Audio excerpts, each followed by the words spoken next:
ये है महेश्वर किले की एक झलक। अहिल्याबाई होलकर, जिन्हें इतिहास में फिलोसोफर क्वीन भी कहा जाता है, लेकिन आज आपको उनकी वो अनसुनी कहानी बताई जाएगी जो शायद इतिहास के ज़्यादातर किताबों में नहीं लिखी गई। नमस्कार, मैं हूँ आशुतोष और ये है अनटोल्ड स्टोरी। 21 मई 1725 को महाराष्ट्र के चोंडी गांव में अहिल्या देवी का जन्म हुआ। यहाँ के पाटिल मनकोजीराव शिंदे ने अपनी बेटी को पढ़ना लिखना सिखाया, जो उस दौर में बिल्कुल असामान्य था। महज 8 साल की उम्र में अहिल्याबाई का विवाह होलकर साम्राज्य के सेनानी खंडेराव से हुआ। खंडेराव शुरुआत में थोड़े से जिद्दी स्वभाव के थे, लेकिन अहिल्याबाई ने उन्हें मर्यादा और नियम समझाए और महाभारत रामायण की इच्छाएं सुनाकर उन्हें एक कुशल योद्धा बनने में मदद की। 1754 में पुन्नेर हुई लड़ाई में खंडेराव वीर गति को प्राप्त हुए। अहिल्याबाई पुत्र विभोग और पति के शोक में सती होने के लिए चली गई, लेकिन उनके ससुर मल्हारराव ने उन्हें रोक लिया और कहा, मेरे मृत बेटे की जगह अब तुम ही मेरा सहारा बनो। इसके बाद मल्हारराव ने अहिल्याबाई को युद्ध और प्रशासन की शिक्षा दी। 1766 में मल्हारराव भी दिवंगत हुए। अगले साल 1767 में उनका बेटा माल्यराव केवल कुछ ही महीनों के लिए शासन चला पाया और फिर वह भी बीमार पड़कर अप्रैल 1767 में चल बसा। शोकमय समय में पेशवा ने इसी हिम्मती महिला को शासन सौंपने की इजाजत दे दी। 11 दिसंबर 1767 अहिल्याबाई ने मालवा का सिंहासन संभाला।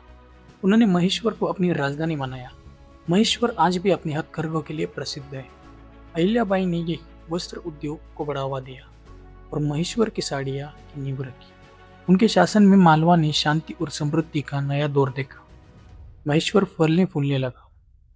उन्होंने किसानों, व्यापारियों और आम लोगों की परेशानियां दूर की और रोज सार्वजनिक दरबार लगाकर सीधी जनता की फरियाद सुनती रही। उनकी सबसे बड़ी कामयाबी रही मंदिरों का जीर्णोद्धार।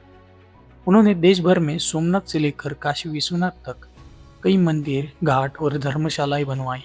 1780 में काशी विश्वनाथ मंदिर का वर्तमान स्वरूप उन्हीं के द्वारा बनवाया गया था। उनकी दानशीलता की चर्चे पूरे भारत में चर्चित थे। रानी अहिल्याबाई ने महिला को सशक्त करने के लिए अपनी एक महिला सेना अंगरक्षक टुकड़ी भी बनवाई थी। ये वो समय था जब औरतें युद्ध भूमि में आसानी से नहीं जाती थी। उनके दूरदर्शी फैसलों की मिसालें आज भी दी जाती हैं। उन्होंने कई गुरुकुल और पाठशालाएं बनवाई जहाँ मुक्त शिक्षा दी जाती थी।